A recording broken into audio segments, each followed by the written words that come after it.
campagne de discrédit sauvage et qui est de nature à diaboliser le processus de transition en cours. À entendre les promoteurs de cela, on pourrait croire que notre pays est à feu et à sang, alors que rien n'en est. Vous êtes ici, les journalistes, les observateurs, vous connaissez la réalité que vous vivez quotidiennement dans notre pays. C'est à la fois quelque chose de dommageable et de regrettable. Tout porte à croire qu'il n'y a pas d'autre sujet de débat dans notre pays. Il n'y a qu'une simple volonté, celle de peindre en noir la marche glorieuse de notre patrie à la recherche du bien-être pour tous. Il est évident que les réformes actuelles, structurelles et transformationnelles dans notre pays font peur à ceux qui ont choisi la crise comme business. Ils sont les mêmes chaque année.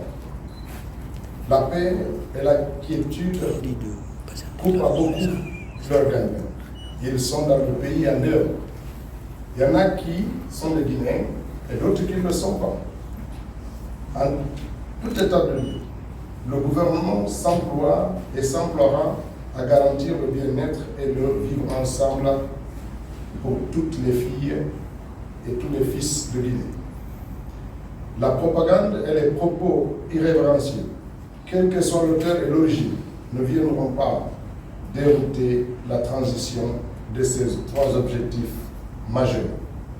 Le social, cela a été rappelé, pour rétablir le vivre ensemble dans notre pays. L'économique, pour amorcer le processus de développement durable afin d'assurer le bien-être pour tous. La politique, enfin, pour bâtir un état de droit à travers la mise en place d'institutions fortes et crédibles avec la justice comme boussole pour tous nos concitoyens.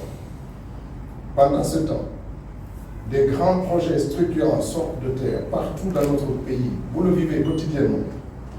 Le vivre ensemble s'améliore et se consolide de jour en jour. Le chronogramme de la transition suit son cours normal. L'économie se stabilise. Ces points énumérés sont des engagements du CNRD et du gouvernement vis-à-vis du peuple guinéen. Tout cela fait peur à certains en fonction de leur intérêt et de leurs orientations. Le CNRD tient sa légitimité de l'adhésion du peuple à sa vision et aussi de la feuille de route qui a été tracée par toutes les couches socio-professionnelles à travers les journées de concertation qui ont été organisées aux premières heures de cette transition et qui se sont poursuivies. En Guinée, il existe aujourd'hui le cadre de concertation et un cadre de dialogue.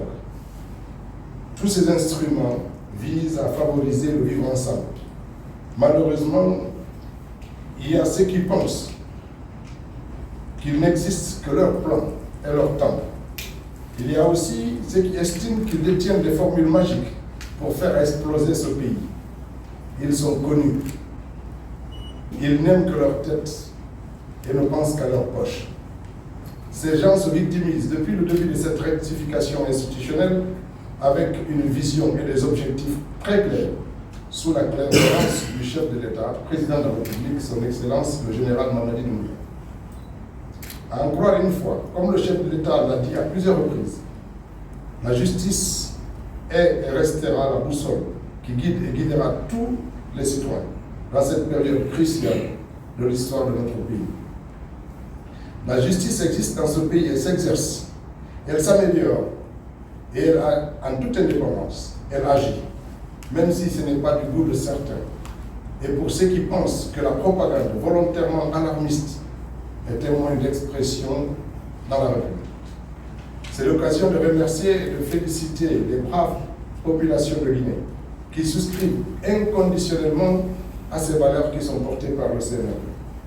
C'est aussi le moment d'inviter chacun et à tous à la vigilance en ne cédant pas à l'intoxication, à la manipulation, car la prospérité de notre pays sera et fera l'objet d'une attention particulière pour le bénéfice des fils et filles de Guinée. Que Dieu bénisse la Guinée et les Guinéens. Je vous remercie.